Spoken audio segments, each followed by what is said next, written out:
ছাত্র সমাজের নবান্ন অভিযানে কি নাশকতার ছক, দেহ নিয়ে কি রাজনীতি করার চক্রান্ত? একাধিক ভিডিও প্রকাশ করে এটিকে এমনই বিস্ফোরক দাবি তৃণমূলের। বিরোধীদের বিরুদ্ধে ষড়যন্ত্রের অভিযোগে সরব কুণাল চন্দ্রিমা, পাল্টা জবাব দিয়েছেন বিজেপির শ্রমিক। 27 তারিখ জঙ্গি আন্দোলন, ওটা যদি করতেই হবে, জঙ্গি না করতে হলে কিচ্ছু হবে না। একটা দুটো বডি যদি না পড়ে কিচ্ছু হবে না।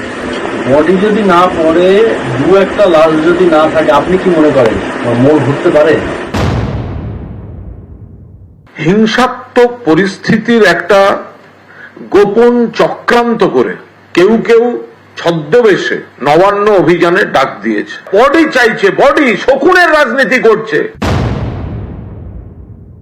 ভয় পেয়েছে তৃণমূল, এ ধরনের বিবৃতি দিয়ে মানুষের মনে, ছাত্রছাত্রীদের মনে আতঙ্ক তৈরি করতে চাইছেন, যাতে স্বতঃস্ফূর্ত যে জনপ্লাবন হবে সেটাকে কিছুটা স্থগিত করে দেওয়া যায়।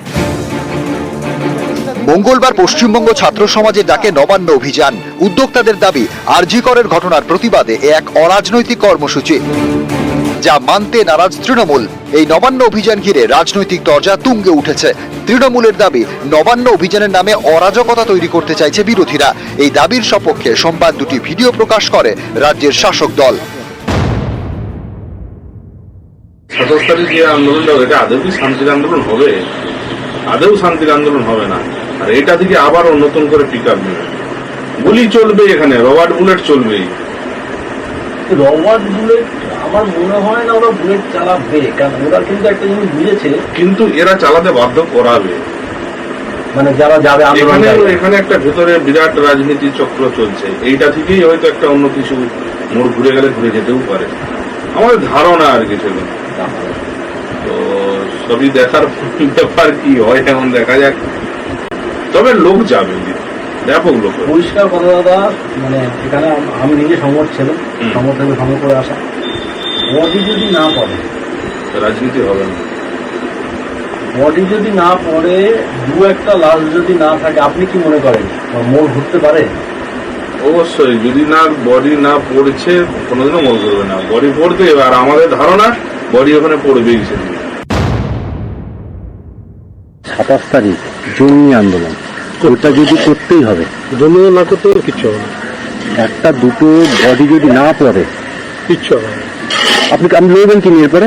ফাদ্দার ইস্যুটা কি হবে আপনার? তোমাকে মারবো, হ্যাঁ, এটা কিন্তু যত মেরে ফেললে কিন্তু আর আমরা ভয়টা কেটে যাবে। একদম মারবো করে যদি ছুটায় এখন, হ্যাঁ, তাহলে কিন্তু কাজ। আপনি যখনই দেখবেন পুলিশের গুলিতে একটা বডি পড়ে গেছে। আজকে ধরো সিপিএম ফরওয়ার্ড ব্লক একসঙ্গে থেকে, ফরওয়ার্ড ব্লক হচ্ছে তোমার সিপিএম এর বিরুদ্ধে, বামফ্রন্টের বিরুদ্ধে গিয়ে কিন্তু তোমার হচ্ছে যে আন্দোলন করতে গিয়ে 5টা ডেড বডি, 5 জনের গুলি করেছে, মনে পড়ছে? একদম হিংসাত্মক পরিস্থিতির একটা গোপন চক্রান্ত করে কেউ কেউ ছদ্মবেশে নবান্ন অভিযানে ডাক দিয়েছে। কিছু চক্র, তার মধ্যে বিজেপি, এবিভিপি, আরএসএস এর কিছু লোক যারা এগুলো প্রমোট করছে, বঙ্গ বিরোধী কিছু অপশক্তি যারা এলোমেলো করে দিতে চাইছে জায়গাটা, নির্দিষ্ট গ্রুপ করে করে কিছু লোক বাংলায় নাশকতার জন্য ঢোকানোর চেষ্টা হতে পারে।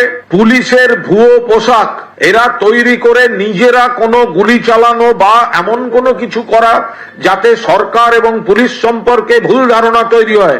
সবচেয়ে বড় কথা, একটা গন্ডগোলের পরিস্থিতি তৈরি হয়। বডি চাইছে, বডি, শকুনের রাজনীতি করছে। এর তদন্ত ভার সিবিআই এর হাতে। ছাত্র সমাজের নামে যে বিশৃঙ্খলা তৈরির চেষ্টা হচ্ছে নবান্ন অভিযান নামে, তার কোনো অনুমতি পুলিশের থেকে নেওয়া হয়নি। যে বিশৃঙ্খলা তৈরি করতে, আইন শৃঙ্খলা ভাঙতে এই ধরনের কাজকে উৎসাহ দেওয়া হচ্ছে, মানুষের চলাফেরার যে অধিকার সেটা আটকানো হচ্ছে এবং অনুমতি নেওয়া হচ্ছে না। অর্থাৎ সুপ্রিম কোর্ট যে নির্দেশগুলো দিয়েছে তাকে অমান্য করা হচ্ছে। ভয় পেয়েছে তৃণমূল, মানুষ স্বতঃস্ফূর্তভাবে আন্দোলন করছে, স্কুলের ছাত্রছাত্রীদের মধ্যে পর্যন্ত ছড়িয়ে পড়েছে, তারা কোর্টে গেছে, কোর্টের মধ্যে কোনো হস্তক্ষেপ করেনি। সুপ্রিম কোর্ট পর্যন্ত বলে দিয়েছে কোনো আন্দোলনকে প্রতিহত করা যাবে না। তৃণমূল কংগ্রেস কমিটি তৈরি করেছে আন্দোলন ভাঙার জন্য। সোশ্যাল মিডিয়াও তারা যেরকম অ্যাক্টিভ, তারা ছদ্মবেশে মিছিলের মধ্যে ঢুকে পড়ে পরিস্থিতি উত্তপ্ত করে দেওয়া, আরো জটিল করে দেওয়ার একটা প্রচেষ্টা চালাচ্ছে। এ ধরনের বিবৃতি দিয়ে মানুষের মনে, ছাত্রছাত্রীদের মনে আতঙ্ক তৈরি করতে চাইছেন, যাতে স্বতঃস্ফূর্ত যে জনপ্লাবন হবে সেটাকে কিছুটা স্থগিত করে দেওয়া যায়, আতঙ্কিত করে দেওয়া যায়, গুলির ভয় দেখানো যায়। বডি যদি না পড়ে নিউজ 18 বাংলা।